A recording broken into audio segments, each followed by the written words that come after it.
Hola a todos mis estudiantes, vamos a tener una clase virtual el día de hoy, como les había prometido, vamos a hablar de órganos societarios y también vamos a hablar de las reuniones o asambleas. Entonces en este primer momento vamos a hablar de los órganos sociales. Importante, dentro del contrato de sociedad se estructura en el contrato social o los estatutos un conjunto de órganos que la mayoría de ellos son colegiados, es decir, están compuestos por varias personas, son plurilaterales, algunos de ellos, y en este caso es importante definir que cada uno de esos órganos sociales tiene unas funciones específicas, las cuales deben de estar establecidas plenamente en los estatutos. Entonces vamos a empezar con uno de los órganos más importantes, que es el órgano de dirección y ejecución, que en este caso es la administración de la sociedad. Frente a este órgano social es importante determinar con claridad, en un momento, vamos esto en silencio. Es importante definir con claridad que la administración de la sociedad, en este caso quien realiza las actividades de administración, puede ser una sola persona o puede ser una administración conjunta, es decir, entre varias personas, o puede también ser una administración delegada. Si el tipo de sociedad admite una administración delegada, como en este caso una sociedad anónima, los socios asignan a un tercero que no es socio para que realice la labor de la administración y la ejecución de las actividades de la sociedad. Usualmente, la función de la administración de la sociedad va conjuntamente con la representación legal, pero no siempre es así, es decir, puede existir un representante legal, pero a su vez puede haber uno o varios administradores. Eso dependiendo de si hay un administrador por una sede principal o domicilio principal y un administrador por diferentes sucursales. Ejemplo, que un banco tenga varias sucursales que son establecimientos de comercio y designe para cada una de esas sucursales un administrador o un representante legal específico que tenga unas facultades y unas funciones determinadas para ejecutar el objeto social de la sociedad o las actividades principales de la sociedad, ¿vale? Importante frente a la administración, hay unos deberes del administrador de acuerdo a la ley 222 de 1995 que es importante que las lean y que las estudien porque van a ver ciertos condicionamientos importantes respecto de los administradores, entre otros, por supuesto, no realizar actos de competencia desleal contra la sociedad que administran y por supuesto tampoco pueden ser en este caso representantes legales de otras sociedades que se dediquen al mismo objeto social y particularmente si este es el caso tienen que solicitar la autorización de la asamblea de socios, que es el máximo órgano, o la asamblea de accionistas si es una sociedad por acciones, para que en este caso puedan autorizarle y pueda realizar la representación legal de otra sociedad con un mismo o con un similar objeto social.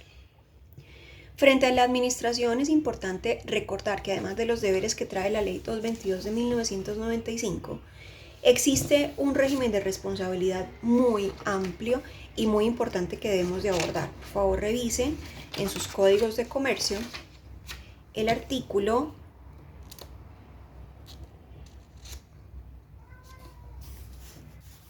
Vamos a ver el artículo 200 del Código de Comercio. El artículo 200 del Código de Comercio establece el régimen de responsabilidad para los administradores. Vamos a encontrar que ese régimen de responsabilidad es un régimen de responsabilidad objetivo, es decir, es un régimen de responsabilidad en el cual el administrador de una sociedad es responsable por dolo o por culpa, es decir, independientemente de que haya realizado la conducta o haya desplegado la conducta que ha generado un perjuicio para la sociedad y para los accionistas, con dolo, es decir, con intención de daño, o con culpa, una negligencia o falta de diligencia, será responsable objetivamente frente a estos daños. Vamos a leerlo. Artículo 200. Los administradores responderán solidaria e ilimitadamente de los perjuicios que por dolo o culpa ocasionen a la sociedad, a los socios o a terceros. Entonces, primer elemento importante. Responderán solidaria e ilimitadamente por los perjuicios. ¿A qué se refiere el concepto de solidaria e ilimitadamente? Se refiere al concepto de que el administrador responderá con su propio patrimonio, por cuanto va a responder de manera solidaria por virtud de la ley. Recuerden que la responsabilidad solidaria se da en virtud del contrato y en virtud de la ley. En este caso, por virtud de la ley, artículo 200, se amplía el régimen de responsabilidad y esa responsabilidad del administrador se extiende al patrimonio personal del administrador y es ilimitada, es decir, no tiene un límite y por tanto puede tomar la totalidad de su patrimonio si en este caso es necesario para pagar los perjuicios. Dice, de los perjuicios que por dolo o culpa, es decir, por intención dañosa o negligencia, se ocasionen a la sociedad. Entonces, primera legitimación en la causa por activa. ¿Quién puede pedir la responsabilidad del administrador? La sociedad. Segundo, los socios de la sociedad. Y por último, los terceros, es decir, las personas que tengan algún tipo de relación con la sociedad y que en virtud del incumplimiento de las obligaciones o los actos desplegados por el administrador justamente tenga que responder el administrador por dichos perjuicios. Me está diciendo una potencial exclusión de responsabilidad, pero vamos a encontrar que esta exclusión de responsabilidad es bastante particular y bastante estricta. Vamos a verlo. Me dice, no estarán sujetos a dicha responsabilidad quienes no hayan tenido conocimiento de la acción u omisión, administradores, o hayan votado en contra de qué, de la decisión que podría causar un perjuicio, que puede ser una acción o una omisión, ya lo vamos a ver. Y me dice, en este caso, siempre y cuando acción o omisión o hayan votado en contra, siempre y cuando no la ejecuten. Entonces, ¿qué me está queriendo decir este régimen de responsabilidad del administrador? Si el administrador realiza una acción, es decir, despliega una conducta que genera un perjuicio, o genera una omisión, es decir, omite un deber de actuar y dicha omisión genera un perjuicio para la sociedad, para los socios o para terceros. Ejemplo, el administrador conoce que dentro de una empresa de fabricación de vehículos hay un reporte negativo en calidad y a pesar de que conoce el reporte negativo de calidad, en donde algunas de las personas del proceso de producción han manifestado que dichos vehículos están quedando con un defecto en los frenos y puede ello significar un riesgo para la vida y la integridad de los consumidores. Si el administrador omite dicha información o aún teniéndola que conocer, la desconoce, no la conoce o no la utiliza, en este caso, sería responsable de los perjuicios causados a los terceros consumidores, a los socios y a la sociedad. Es decir, no basta con que vote en contra de la decisión, sea una acción o una omisión, sino que no solamente no debe estar de acuerdo con ella, sino no ejecutarla. Entonces muchos preguntan, profe, entonces significa que si un administrador le van a terminar su contrato porque se niega a tomar una decisión cuando la junta directiva o cuando la asamblea de socios le presionan para que realice dicha acción, ¿significará que aún así es responsable? Y la respuesta es sí. Significa que aún así será responsable. Me dice también el artículo 200, de igual manera se presumirá la culpa cuando los administradores, pero me voy a volver un inciso anterior.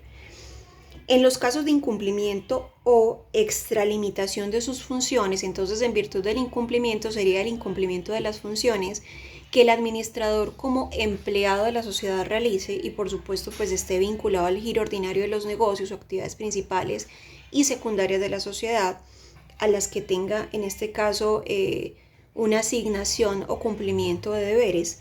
Y también me dice, o extralimitación de sus funciones, significa que esta extralimitación de las funciones es una extensión de facultades que no tiene en virtud de los estatutos o que los estatutos claramente habían determinado para el administrador no realizar ciertos actos, verbigracia, o por ejemplo, cuando un administrador tiene un límite para negociar los contratos de una sociedad, es decir, se le impide o le dice los estatutos que no puede realizar contratos por más de 200 salarios mínimos legales mensuales vigentes al año o dentro de la anualidad en donde se esté celebrando el contrato, y que si el valor de los contratos supera dicho monto, tendrá que pedir autorización a la junta directiva si existiere o a la asamblea de socios o de accionistas.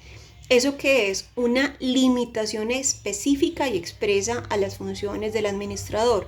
Por tanto, cualquier tipo de extralimitación, es decir, extensión de limitaciones que realmente le han sido conferidas por los estatutos o la vulneración a ese límite de facultades, asignará también al representante legal, o en este caso al administrador, de responsabilidad. Repito, en los casos de incumplimiento o extralimitación de sus funciones, violación de la ley, queda claro que violación de la ley queda vinculada toda normativa, o de los estatutos, porque también la violación de los estatutos genera responsabilidad. El contrato o los estatutos son contrato social y por tanto el contrato es ley para las partes. Se presumirá la culpa del administrador. Entonces aquí lo que está haciendo es determinando que la carga probatoria en este caso está en cabeza del administrador para demostrar que efectivamente no realizó cualquier tipo de acto o omisión que pudiera afectar a la sociedad, a los socios o a terceros, porque se presume su culpa, es decir, él es el que tiene que demostrar la máxima diligencia o la debida diligencia y que no fue quien desplegó tal conducta y por tanto no fue quien generó este hecho de responsabilidad o esta situación o consecuencia de responsabilidad. Me dice, de igual manera se presumirá la culpa cuando los administradores hayan propuesto o ejecutado la decisión sobre distribución de utilidades en contravención a lo prescrito en el artículo 151 del Código de Comercio y demás normas en la materia. Para poder agotar este artículo 151, vamos a revisar cuáles son esas reglas específicas que me dice el artículo 151, que me dice reglas adicionales para la distribución. No podrá distribuirse suma alguna por concepto de utilidades si éstas no se hallan justificadas por balances reales y fidedignos, o sea, realidad en la contabilidad. Las sumas distribuidas en contravención a este artículo no podrán repetirse contra los asociados de buena fe, pero no serán repartibles las utilidades de los ejercicios siguientes mientras no se absorba o reponga lo distribuido en dicha forma. Tampoco podrán distribuirse utilidades mientras no se hayan enjugado las pérdidas de ejercicios anteriores que afecten el capital. Para todos los efectos legales se entenderá que las pérdidas afectan el capital cuando a consecuencia de las mismas se reduzca el patrimonio neto por debajo del monto de dicho capital. Ya lo habíamos visto, las utilidades no pueden ser repartidas cuando hay pérdidas. La regla es que primero se deben de enjugar las pérdidas, es decir, pagar las pérdidas, y posteriormente, si hay un superávit, se va a repartir entre los socios o los asociados de acuerdo a su participación en el capital social. Asimismo, me está diciendo que no pueden asignarse distribución de utilidades si no están soportadas en unos balances fidedignos, es decir, en una contabilidad real, no en una contabilidad falsa. Y me está diciendo que si llegase a darse una asignación o repartición de sumas, o es decir, utilidades distribuidas en contravención a este artículo, o sea, basadas en estados financieros no fidedignos, no podrán repetirse contra los asociados, es decir, no podrán cobrarse de nuevo a los asociados para su pago, los que se beneficiaron de estas utilidades, si son, en este caso, asociados de buena fe, es decir, que no hayan participado en el maquillaje o en la modificación o en la falta de lealtad y de realidad de los estados financieros, ¿vale? Importante es que tampoco se deben de distribuir utilidades sin agotarse primero el pago de las pérdidas. Entonces, miren que están vinculando un caso muy especial de responsabilidad del administrador. Me dice, en estos casos, repito, se presumirá la culpa cuando los administradores hayan propuesto o ejecutado, o sea, haya propuesto, haya presentado a la asamblea o al consejo una decisión o la junta directiva, o dos, cuando haya ejecutado una decisión que no era su propuesta, quizás, pero la ejecutó, habrá responsabilidad o se presumirá su responsabilidad y culpa. Y me está diciendo sobre la distribución de utilidades en contravención a lo prescrito en el 151 y demás normas en la materia. Es decir, que si hay un proyecto de reparto de utilidades que debe presentar el representante legal o el administrador cada año, ¿en qué periodo? En el periodo de las asambleas ordinarias, los 3 primeros meses del año. Presentará el administrador un informe de su gestión, el informe del próximo año, cómo planea, en este caso, desarrollar ese año.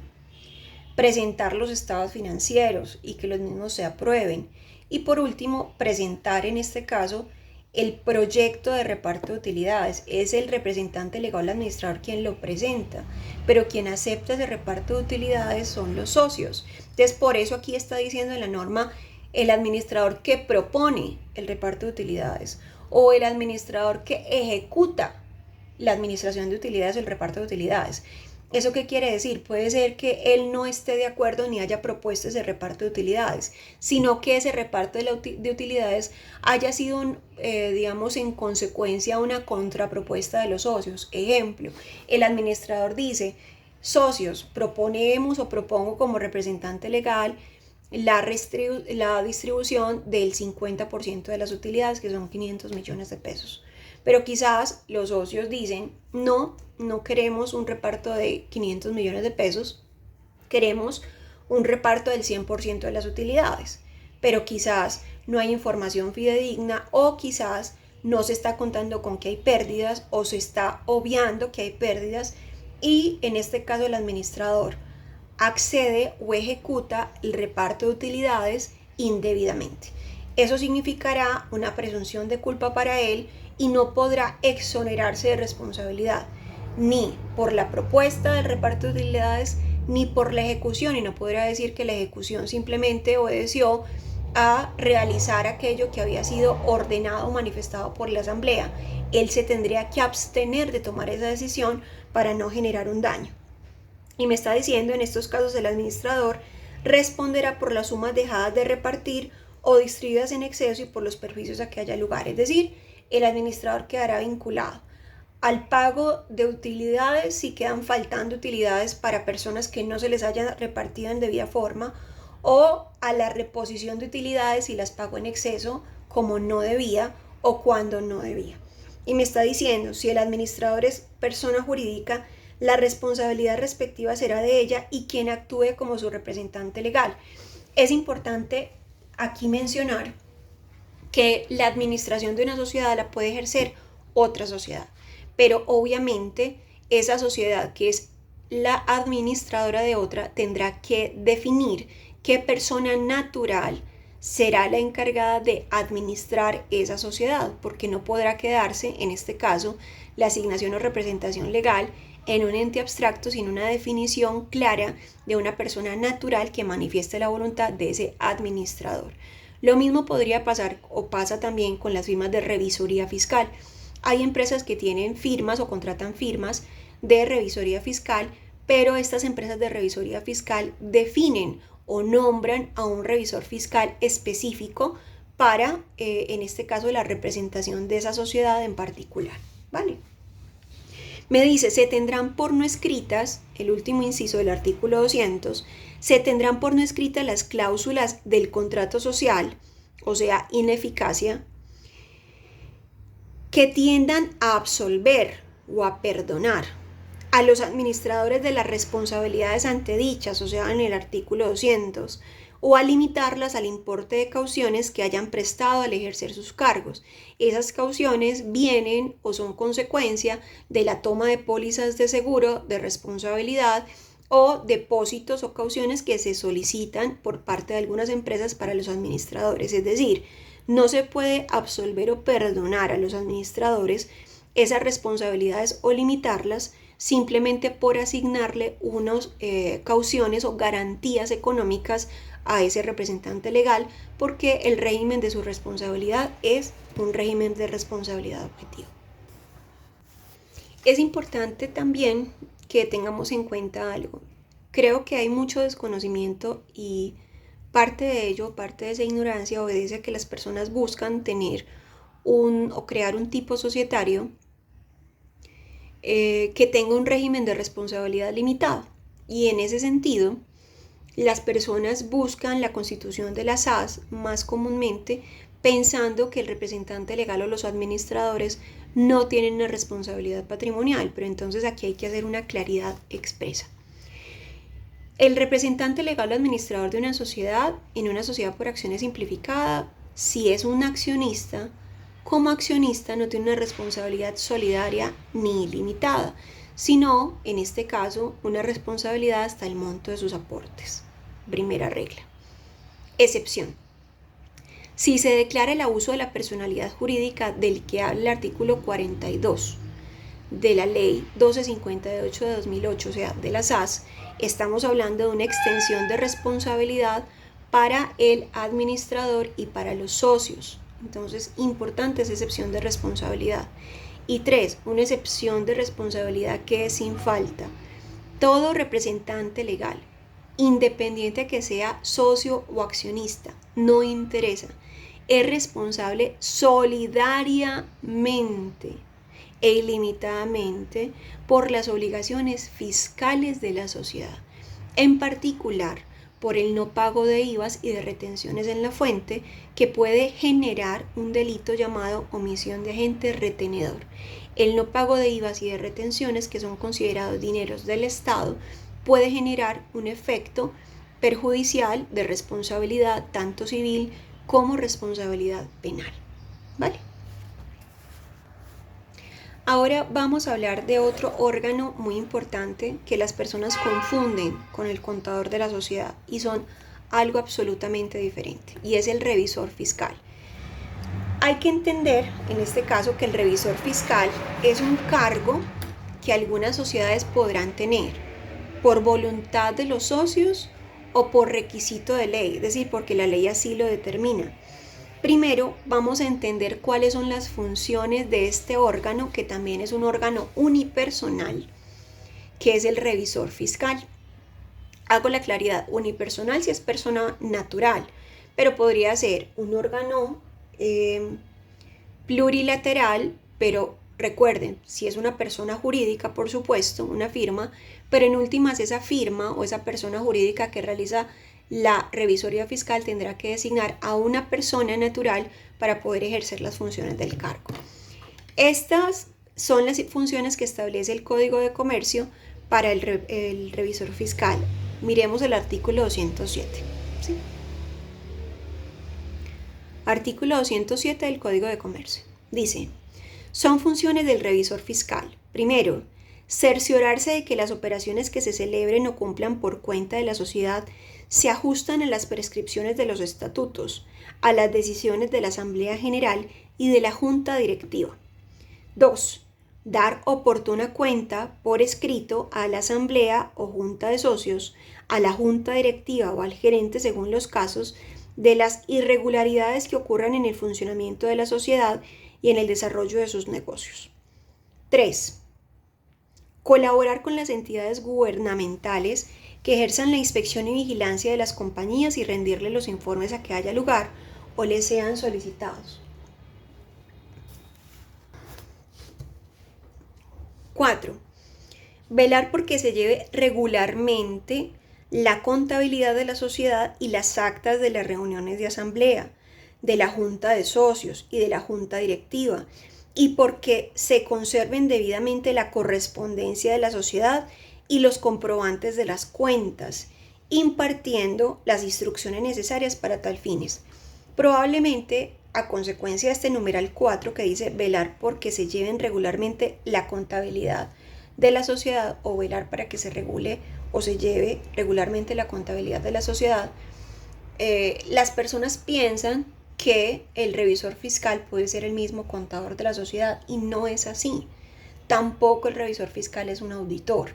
La figura del auditor puede ser un órgano dentro de cada una de las compañías o sociedades. Es importante establecer que el revisor fiscal es quien tiene que dar fe y tiene que verificar que la contabilidad de la sociedad llevada a cabo o ejecutada por el contador o la contadora de la sociedad esté en debida forma de acuerdo a la técnica contable y además sea fidedigna. Entonces no podemos decir que el contador puede ser el mismo revisor fiscal, nunca, porque deben de ser dos personas diferentes. De lo contrario, habría, además de un incumplimiento normativo expreso, un conflicto de interés. Número 5. Inspeccionar asiduamente, o sea, constantemente, los bienes de la sociedad y procurar que se tomen oportunamente las medidas de conservación o seguridad de los mismos, de los bienes, y de los que ella tenga en custodia cualquier otro título, o sea, la sociedad. 6. Impartir las instrucciones, practicar las inspecciones y solicitar los informes que sean necesarios para establecer un control permanente sobre los valores sociales. 7. Autorizar con su firma cualquier balance que se haga con su dictamen o su informe correspondiente. Aquí voy a hacer una anotación. Quien se hace responsable frente a la información de entidades de vigilancia y control, como la Dirección de Aduanas Nacionales, es decir, la DIAN, es el revisor fiscal, no el contador. Si la sociedad tiene revisor fiscal, debe de inscribir ese revisor fiscal como responsable ante la DIAN. Y toda la información contable tiene que ir certificada, es decir, aprobada, avalada y presentada los certificados técnicos por parte del revisor fiscal. De lo contrario, dichas informaciones, presentaciones podrían ser ineficaces, es decir, no prestar eficacia jurídica y con ello generar efectos de sanciones y por supuesto generación de intereses a esas sanciones. Entonces es muy importante que sepamos que siempre que exista un cargo de revisor fiscal en una sociedad, este es el encargado de firmar los documentos o certificar los documentos ante la DIAN y otras entidades de vigilancia y control.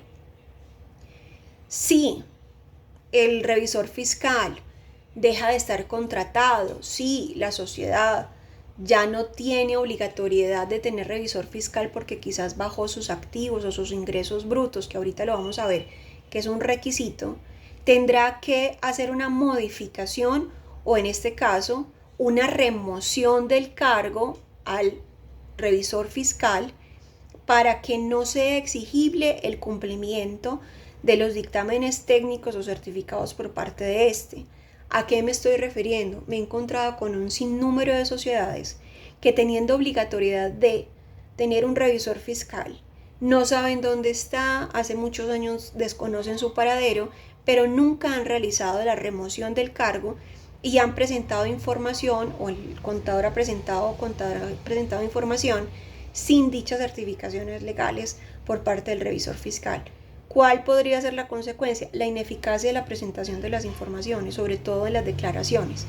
¿Y eso qué puede significar? Sanción por incumplimiento, por ineficacia del acto jurídico de presentación de información y por tanto sanciones económicas más sus intereses.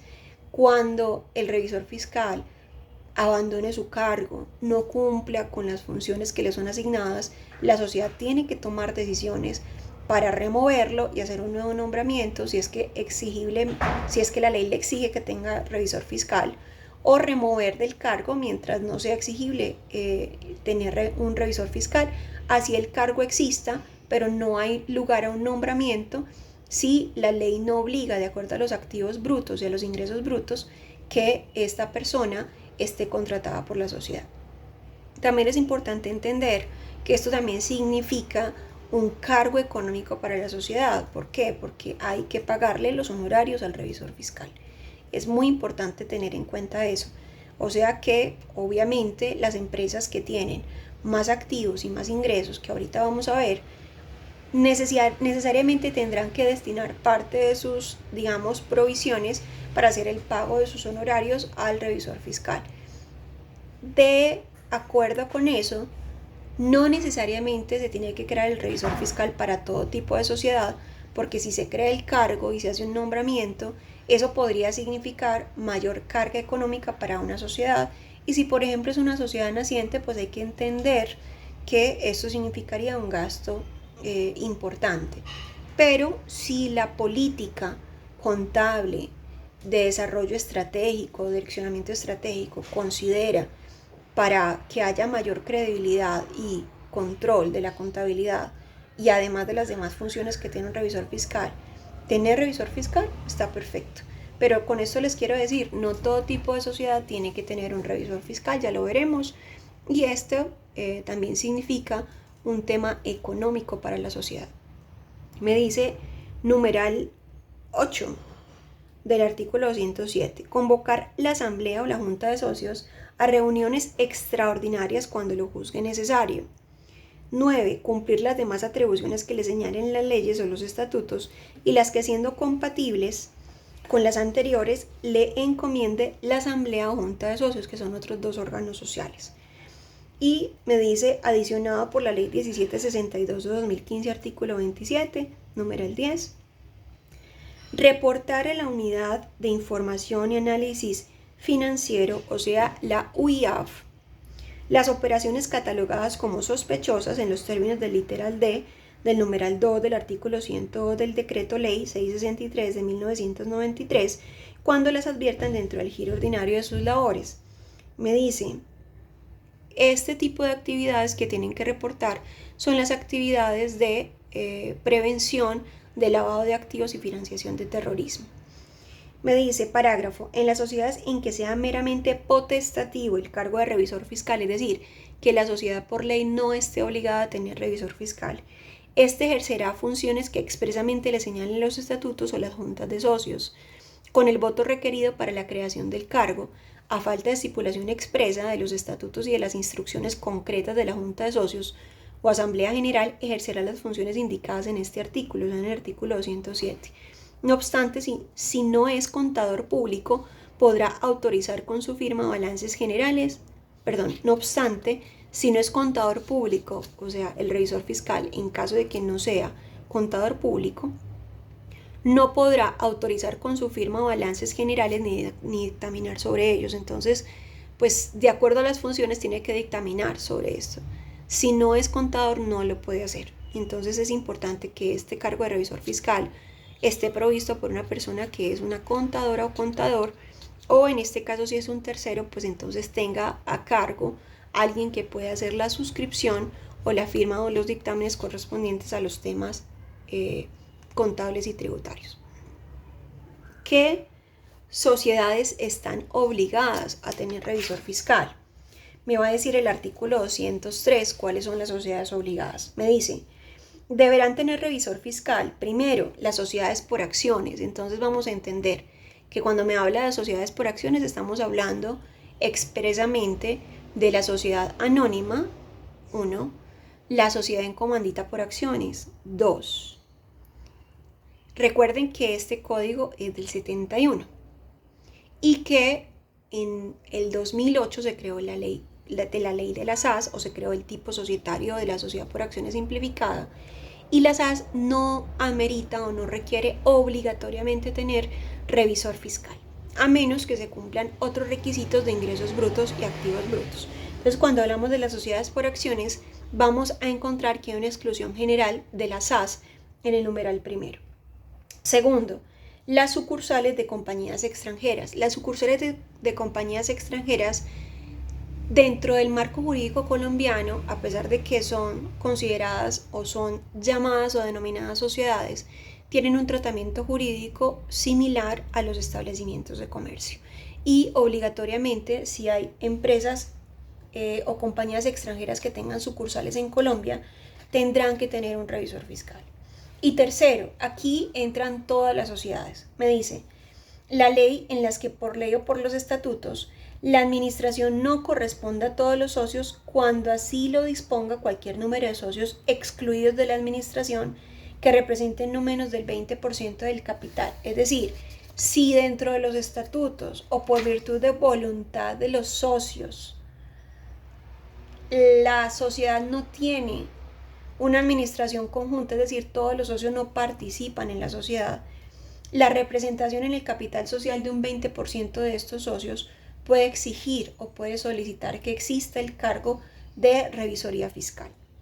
Y también vamos a encontrar que el artículo 13 de la ley 43 del 90, parágrafo 2, va a establecer que de acuerdo a activos brutos e ingresos brutos, con corte al año inmediatamente anterior, o sea, al 31 de diciembre de cada año, dependiendo de esos ingresos brutos y esos activos brutos, cualquier tipo de sociedad, incluyendo las SAS, estará obligada a tener, en este caso, revisor fiscal. Vamos a verlo. Me dice, artículo 13, parágrafo 2 de la ley 43 del 90.